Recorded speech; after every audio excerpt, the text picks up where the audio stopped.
Syekh Mahdum Cahyana merupakan wali di tanah Jawa, wali di Desa Grantung, dan beliau merupakan seorang wali yang ikut mewarnai Desa Grantung. Beliau memang merupakan pendatang, bukan asli dari Desa Grantung, namun beliau berasal dari keturunan kelima dari Sunan Ampel. Sementara istri beliau adalah putri dari Syekh Wali Perkasa yang ada di Pekeringan. Syekh Wali Perkasa itu sendiri adalah merupakan putra dari Mahdum Kusen. Kemudian secara garis ke atas, beliau merupakan keturunan dari Syekh Jambu Karang dan Syekh Atas Angin. Beliau melakukan perjalanan ke desa ini dan beliau menyantri di Desa Pekeringan di tempatnya Wali Perkasa. Kalau Pekeringan tadi santri ini Mbah Wali Perkasa. Gandeng santri kadang niku saben pun pengajian niku pada kesandhan turu. Mungkin ya cara ini ya ning pondok yang dia sorokan Quran apa sarap nahun dean.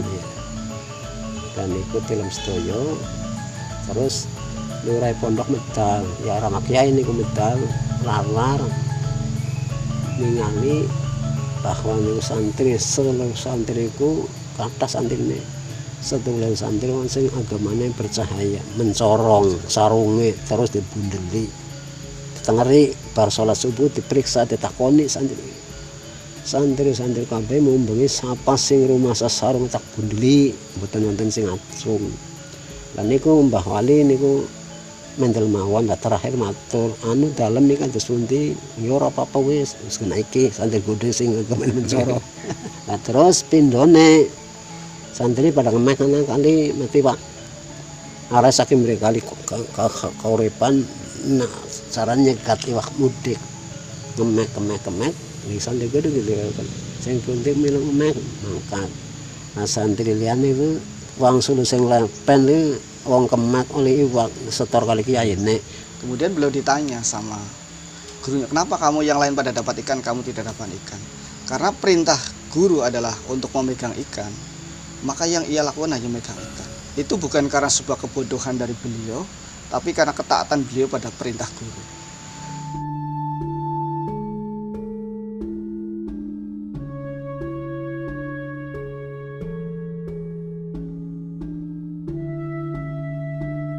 Keunggulan dari Syekh Mahdum Cahyana itu sendiri, beliau adalah seorang ahli pertanian, sehingga sampai hari ini Desa Grantung menjadi desa yang sangat makmur, sehingga Grantung menjadi lumbung padi bagi wilayah di Kecamatan Karamojo.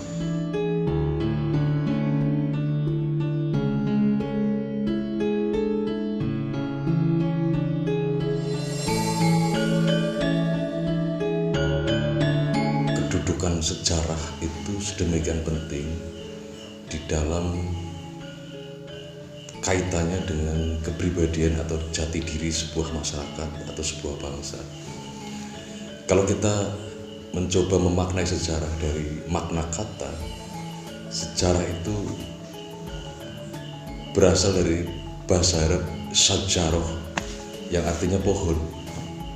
Pohon secara anatomistik itu terdiri dari akar, batang, buah, dan daun. Kalau akar, batang, buah, dan daun itu kita paralelkan dengan waktu, maka akar adalah masa silam, batang pohon adalah masa kini, buah adalah masa depan. Artinya batang pohon masa kini harus tersambung dengan akar masa silam agar pohon bisa menghasilkan buah. Maka salah satu upaya kebudayaan kita di dalam mengenali jati diri pohon peradabannya adalah dengan menggali masa silamnya.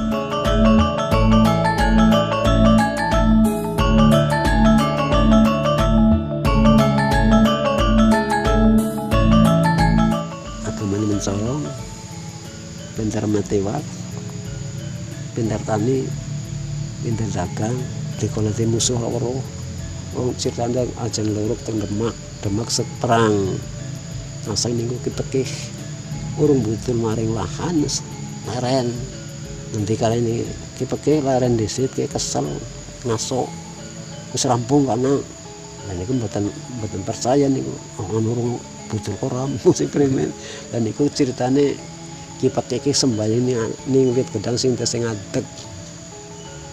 Minta apa gedang nih, Mbak Wali meriksaan aja ngono, aja kayak kue, aja mamer, sarang kenean aja mamer, aja sombong, gigal. Mboten nganten sini, orang butuh rampung kan gitu. Kita tuh gaman kan nyarmayan gedene sistem iku nembengan.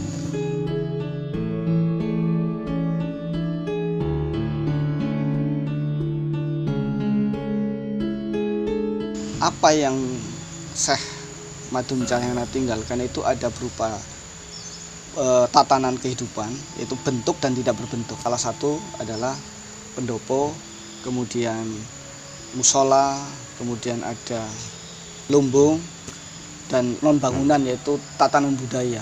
Nah, tatanan budaya yang selama ini adalah gerbek suran. Setiap bulan suran di Sagrantung melakukan gerbek yaitu tasakuran. Pertama adalah membersihkan tempat-tempat peninggalan berupa pemakaman leluhur itu dibersihkan. Setelah itu masyarakat dikumpulkan untuk memotong hewan dan akan dinikmati bersama-sama oleh masyarakat. Pada malam harinya dilakukan pengajian, kemudian dilakukan pawai budaya, semacam hasil-hasil pertanian dikumpulkan, dibagikan kepada seluruh masyarakat yang memerlukan.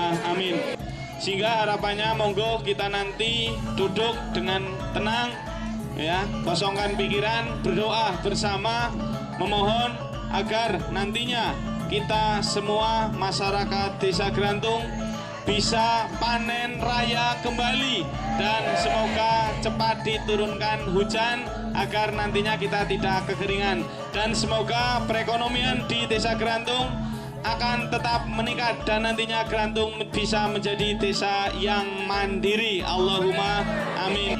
Pada hari ini sambutan Bapak Kepala Desa Grantung yang terhormat Bapak Karyono, kami persilakan. Selain itu juga ada tatanan yang sampai hari ini berupa peninggalan yang memang tidak boleh dilanggar, yaitu warga Desa Grantung tidak boleh menjual makanan yang dari beras, tidak boleh menjual beras. Kalau secara manusia modern itu mungkin tidak masuk di akal, tapi yang jelas beliau pasti punya tujuan supaya mungkin tidak terjadi rawan pangan atau terjadi penimbunan dan sebagainya.